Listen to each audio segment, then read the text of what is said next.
एकदम बम बम रह जा, ऐसे ही एकदम गड़गड़ात रह जा। आप लोग इतने ताजा मिजाज में हैं, इतने ताजगी में हैं, तो भाई तो तुम्हारे एकदम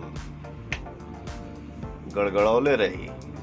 अपने आशीर्वाद को ऐसे ही बनाए रखिए, सबको एकदम खुश रह जा, मस्त रह जा। हमारी फिल्म रिलीज भइल है बिहार में। फिल्म के नाम है हम हैं राही प्यार के। यसी फिल्म्स के बैनर तले फिल्म बनल बा और ये फिल्म में सब कलाकार बहुत अच्छा काम कैले बने, जे भी काम कैले बा। और हमारा भाई निशांत जी इस फिल्म को बिहार में रिलीज किए हैं।